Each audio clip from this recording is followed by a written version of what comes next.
The wooden stairs groaned beneath my boots as I walked up to the second floor. Each step felt heavy, like a judge walking into a courtroom.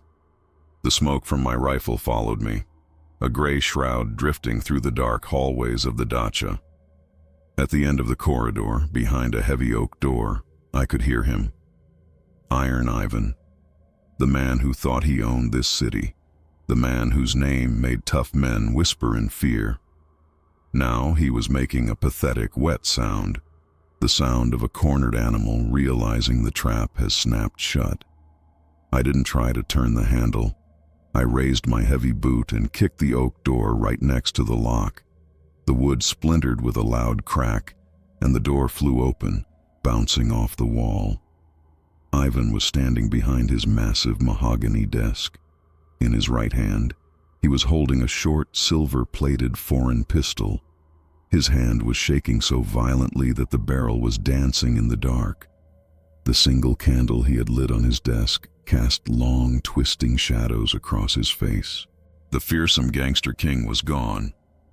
In his place stood a fat, sweating 50-year-old coward with eyes wide from a primitive, suffocating terror. "Stay back," he screamed, his voice cracking like dry winter wood. "I'll shoot. I swear to God I'll blow your head off. Who sent you? Was it the Moscow boys? I can double whatever they are paying you. I have 300,000 rubles in gold bars under the floorboards. Take it and walk away." I didn't say a word. I just kept walking toward him, my rifle aimed directly at his chest. He panicked and pulled the trigger. 3 loud shots exploded in the small room. One bullet tore through the sleeve of my jacket.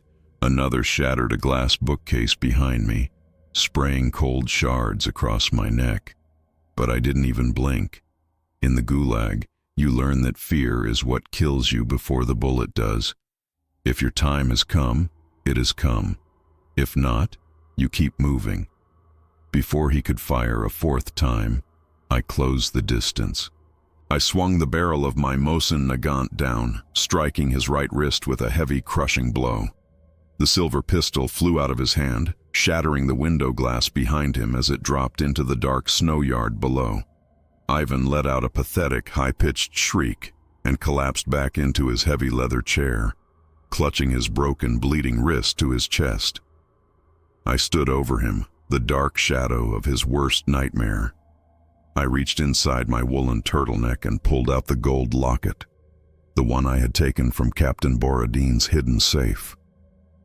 I let the gold chain dangle right in front of his eyes. The 3 small diamonds caught the flickering light of the candle, casting tiny, cold sparks across his sweaty forehead. Ivan stopped crying. He looked at the locket, then looked up at my scarred face, his mouth opening and closing like a fish out of water. He finally understood. This wasn't a gang war.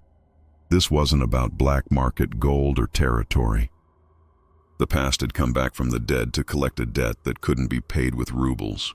If you liked my story and want to know what will happen next, make sure to subscribe and like this video right now.